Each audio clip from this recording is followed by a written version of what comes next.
Okay, here's the lead into the actual fort area.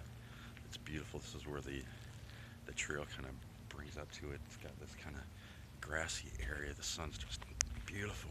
The weather's just gorgeous right now.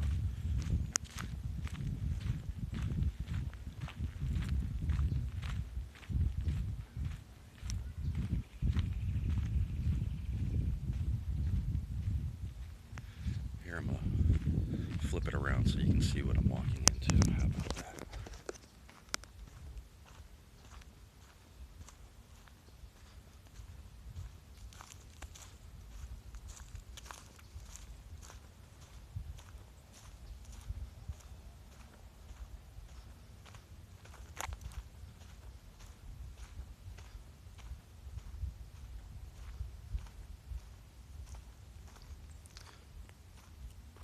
Building La Caroline.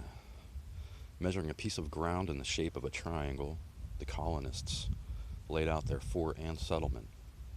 Using shovels, cutting hooks, and hatchets, they cleared the site of trees. The fort and storage barns were erected quickly, with other buildings soon to follow. The first guardhouse, built in the center of the fort, stood too high and was blown over by fierce winds. Baking ovens were placed outside the fort to keep fire away from the fort's powder magazine. Once the common buildings were completed, the colonists set work building their homes. Every one of us, noblemen, soldiers, workmen, sailors, worked hard to get our post ready to shelter us from the weather and protect us against enemies.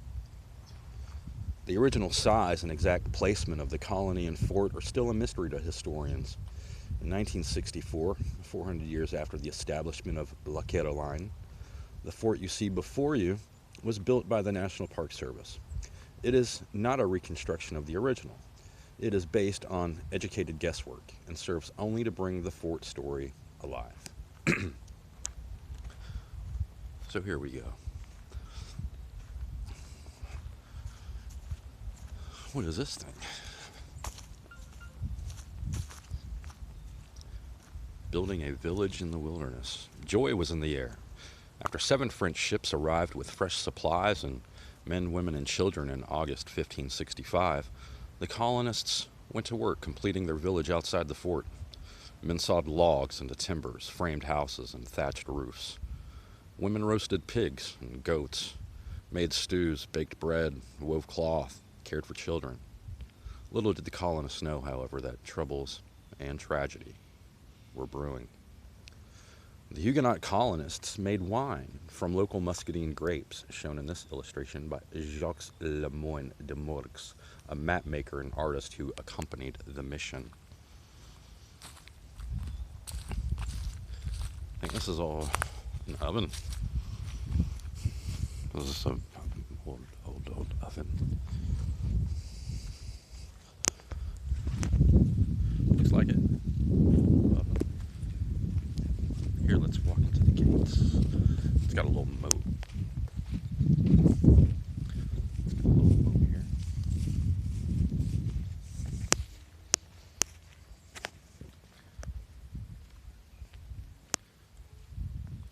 It's beautiful.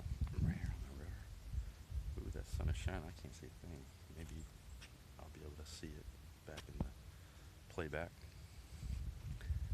Oh, here we go.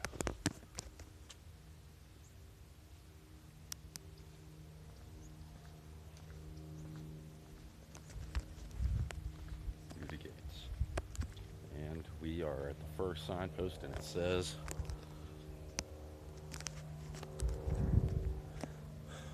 Bloody Massacre. The Spaniards committed a horrible execution, each trying to outdo the other in slaying. I will not find greater cruelty among wild beasts.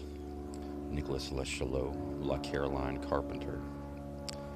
At the break of dawn on September 20th, 1565, about 400 Spanish troops under Pedro Menendez de Aviles stormed the sparsely defended fort and massacred 130 people. About 70 colonists fled into the woods where the ships anchored in the river. Those survivors who made it to the ships headed back to France.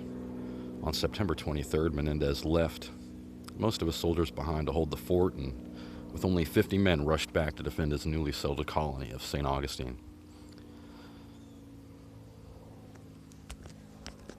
A lot of stuff going on here. It says September 4th, 1565, Spaniards discover the French fleet.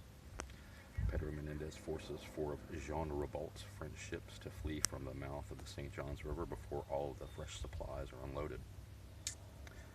September 8th through 10th, the French attempt a preemptive strike.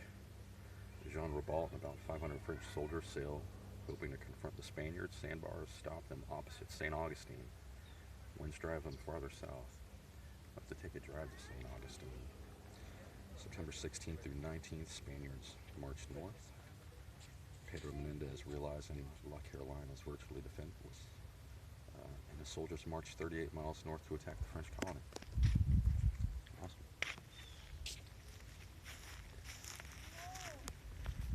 A lot of cool stuff here.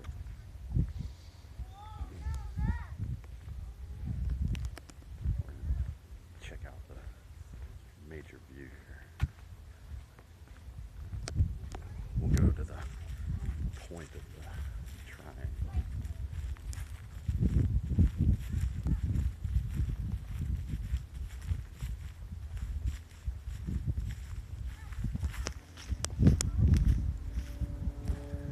Oh, what? I just saw a dolphin.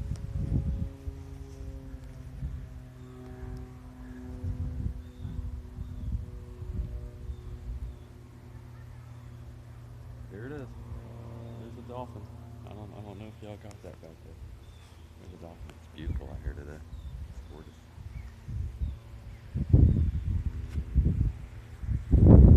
Here's Fort Caroline. This is Fort Caroline here in Jacksonville, Florida. And you know what I'm going to say. I'm going to say, let's see what else we can find.